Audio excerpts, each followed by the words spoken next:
I cheated and lost my husband's trust completely. He won't even let me touch him anymore. I'm in a unique situation and want to know if anyone else has experienced something similar. I'm not the wounded person here. My husband, kids, and parents bear the burden of my past mistakes, for which I am genuinely sorry. Let me be straightforward. About 19 months ago, I was caught having an affair with a married neighbor and father of 3. I'm a 32-year-old woman, my husband is 39, and the neighbor, whom I'll call Steve for confidentiality, was 27 at the time that I made a terrible mistake having the affair with Steve, which began a little over 2 years ago. While the affair lasted nearly 5 months before being exposed, I was physically with Steve only 4 times in total. I know it's hard to believe, but I swear it's true. To address questions about my marriage that I'm sure everyone reading this has. Were we having issues? Did I not love my husband? Was I unhappy? The answer is a definite no to all those questions. I was completely content and fulfilled in my marriage, and I love my husband and our 2 boys, ages 9 and 11, more than anything in the world. Jim satisfied me emotionally, mentally, and physically. He was everything I ever dreamed of and more. My attraction to Steve was misplaced and stemmed from a deep place that took me back to my first romantic encounter at 18. It was a wild attraction, just like my first time. It was like a wild animal instinct inside me that drove me to this. In high school, I dated 4 boys but nothing serious beyond a quick kiss at the end of the night. In fact, I considered all those guys as friends since we all grew up together. One day, I was invited to a barbecue at a friend's parents' place where I met Charles.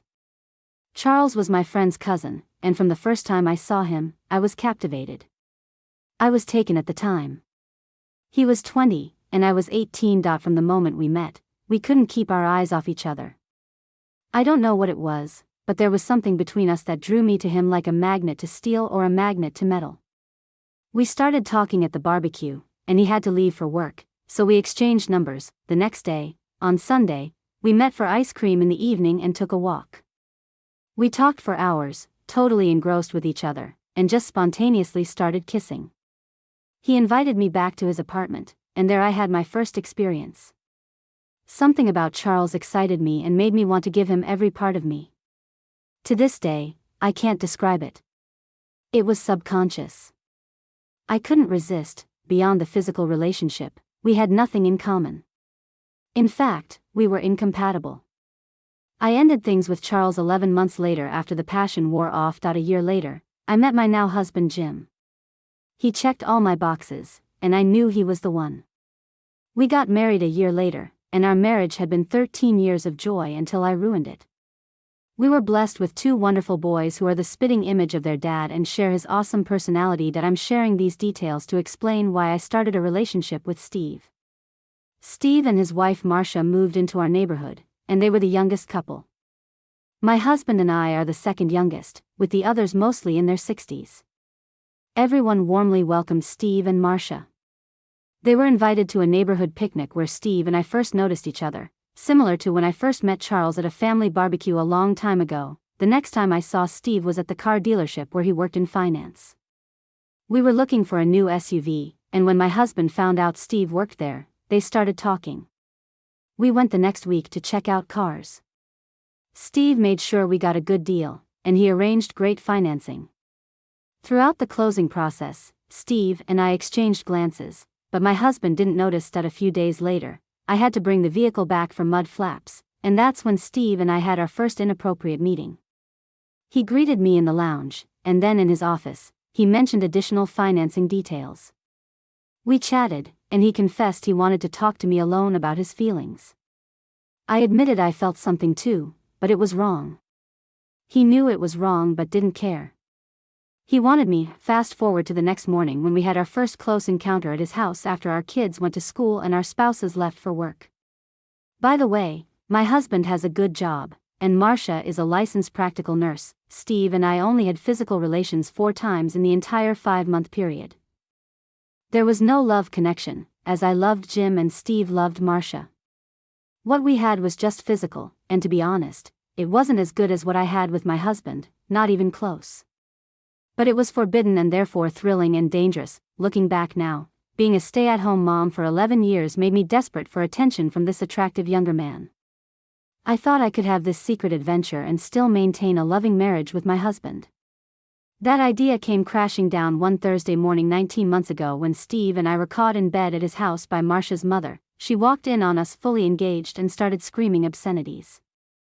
She slapped and scratched Steve, leaving a large gash with her nails.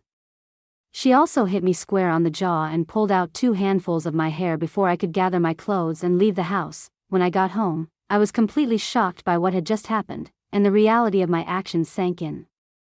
I realized my perfect marriage to Jim was forever changed and could end because of this. I sat silently for a couple of hours, just staring at the walls, wondering how to tell my husband. Eventually, I decided to call him and left an urgent message stating that I had something very important to discuss. He didn't respond, so I texted him but still got no reply. A few minutes later, Marcia and her mother showed up on our front porch, knocking on the door and bay windows, screaming for me to answer. Terrified and thoroughly embarrassed, I didn't respond. Luckily, my boys were at school when this happened. After they left, I lay down on the couch crying. I briefly fell asleep but woke up to the sound of a car door in the driveway. I looked out and saw my husband. I rushed to freshen up before going back into the living room to greet him. When he opened the door, however, he didn't enter. Instead, I saw through the window that he was walking down the street towards Steve and Marcia's house. I watched as he spent nearly 3 hours there before coming home. That I went to hug him, but he kept me away. I started apologizing, but he said my apology wasn't accepted, and he wanted me to leave.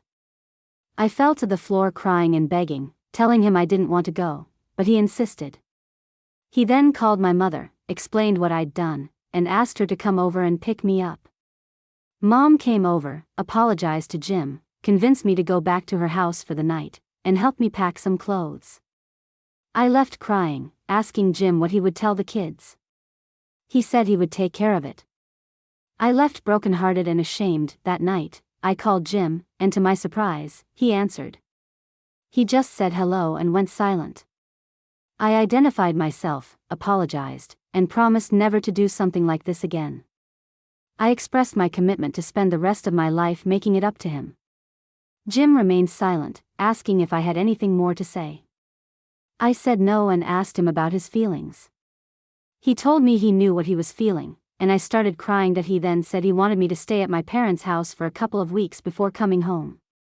I reluctantly agreed but asked when I would get to see him and the boys again. He said he didn't want to see me now but agreed to a brief call every evening at 9 o'clock. The first call ended with me saying, "I love you," and Jim saying nothing, just hanging up. The next night's call went the same way, with me apologizing and Jim staying silent until I stopped talking. He then dropped a bomb, saying he wanted a divorce. Hearing this, I broke down and begged him for another chance. He refused, acknowledging he'd lose half his hard-earned assets. Then he unexpectedly said he'd give me everything he owns if I just disappeared and left him and the boys alone. I broke down again, insisting he didn't mean that, but he affirmed that he did. We ended the call, and I cried all night. That I then started thinking of how I could make him stay and came up with a plan to offer him a postnuptial agreement so favorable he couldn't refuse it. All I wanted was a second chance to prove my love, regardless of the cost. The following week, while Jim met with his divorce attorney, I consulted my own lawyer, not to prepare for divorce, but to create a postnuptial agreement to present to Jim before receiving the divorce papers. I visited 4 different attorneys before finding one who specialized in postnuptial agreements and was willing to create such a lopsided agreement, lopsided in that my husband would receive nearly all the benefit in exchange for remaining married to me for a period, giving me a second chance at love. Unfortunately, Jim's lawyer completed the divorce papers in just 11 days, and I was served at my parents' house 2 days later. I had Jim served with the proposed postnuptial agreement. We talked that night after he read the proposal. He was a bit surprised at what I had offered, and for the first time, I could sense the caring person I once knew coming through, not the angry man who had been so robotic and cold for the past 2 weeks. The agreement is a complete win for Jim and an opportunity for me to prove I'm worth keeping.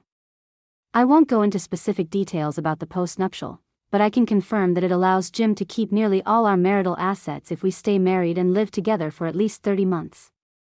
Also, If I'm unfaithful again and we divorce, I lose all claims on our marital assets, get nothing, and forego any alimony and child support payments. The agreement also requires me to get a full-time job within the next 6 months and contribute to our household expenses.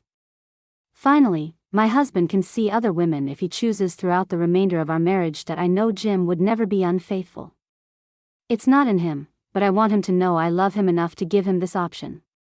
To my surprise and delight, Jim accepted the offer with one additional stipulation. The clause Jim wanted added stated there is no requirement for us to sleep together or have any type of cohabitation coitus during the remainder of our marriage. I was saddened and hesitant to agree to this, but I finally did, feeling that with time, I could win back his respect, trust, and passionate love. Things have not gone as I thought, and that's why I'm here. We are now 17½ months into our second marriage, as I call it, and our relationship is one of being housemates raising our boys. Don't get me wrong, I thank God every day for the second chance I've been given, but what we have wouldn't qualify as a marriage. It's more like we are two divorced people cohabitating. Since my affair, Jim has shown absolutely no affection towards me whatsoever. I mean nothing, not even a kiss or a hug. He won't even let me near him to express any type of affection, although I do get in for a hug and a kiss occasionally before he can block me. But I can tell he doesn't like it, so I don't do it very often. Even so, he requires me to submit monthly to at-home STD testing. Also, since the affair, Jim will not go out in public with me, even to family events. When our boys have games, we alternate who takes them. When it's my turn, Jim shows up at the games but doesn't sit with me. Instead, he normally stands on the sidelines with other fathers and acts like I'm not there. The only time we go out together is when we go out of town or on vacations, which we do often. When we travel, he orders adjoining rooms with 2 queen beds each.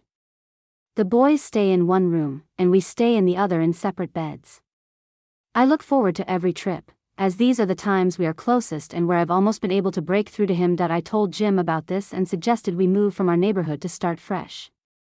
However, Jim said he'd only move if he gets a job promotion requiring relocation. Otherwise, he plans to stay until our boys finish high school. The boys also don't want to move because all their friends live nearby, as do Jim's friends. Since the affair, I lost all my friendships in the neighborhood. Stephen and Marcia divorced 8 months after D-Day, but Marcia and her kids still live down the street. The neighborhood women I was once close to cut me off, blaming me for breaking up the family. Now my home feels like a prison, and I rarely go outside, staying inside or in my backyard tending to my gardens. My boys are often out with their friends in the neighborhood, including Marcia and Steve's kids, but thankfully, their world hasn't changed much. Jim follows a similar routine, hanging out with neighborhood men, smoking cigars, and sipping bourbon at night, either at our house or theirs. After work, the guys enjoy relaxing together. Jim goes to work, hits the gym, and then comes home, usually avoiding the dinner I make. On weekends, he grills and only eats what he cooks, not my dishes. Weekday dinners with my boys have become a great bonding experience.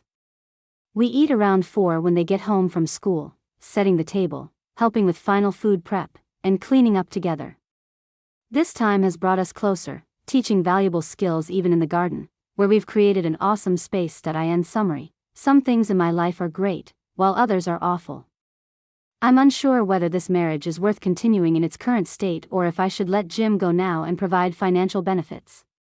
Deep down, I know he's not happy and no longer sees me as his wife or lover, just as a co-parent. I love Jim a lot and will carry the burden of what I did for the rest of my life. I want to return to the loving relationship we once had, but I doubt he'll allow it.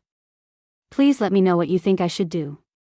I'd appreciate any suggestions on how to successfully earn back my husband's love and trust after betraying him so brazenly. Thank you. Amy. Update: last month, I followed the advice and decided to temporarily move out of the house to give our marriage some space.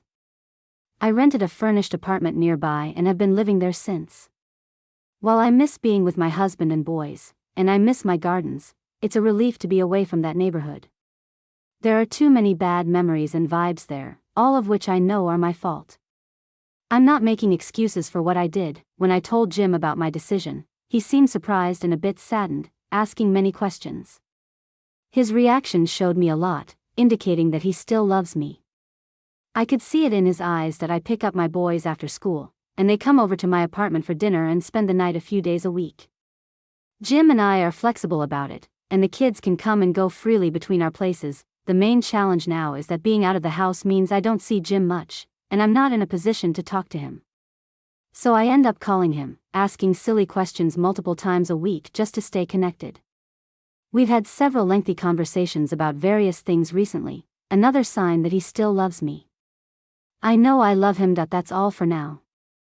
Thanks, and take care. Update: what a journey. Life is like a roller coaster with its ups and downs.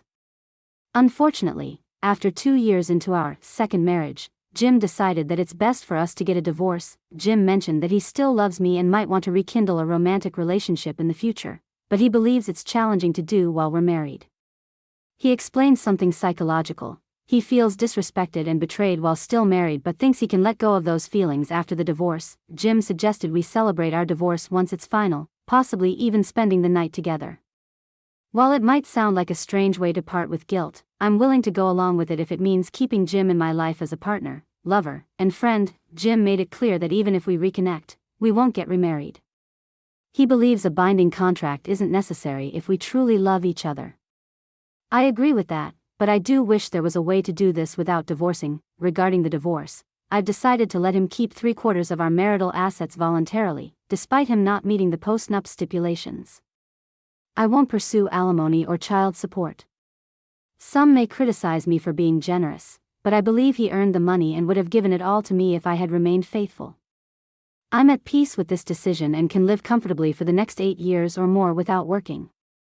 Currently, I am working, so things are even better financially. That I want to offer advice to women struggling with temptation as I have. My suggestion is to resist it.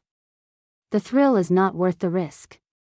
If you find it challenging to control yourself, seek professional help. From my experience, the short-term high is not worth the long-term loss of love, respect, and trust.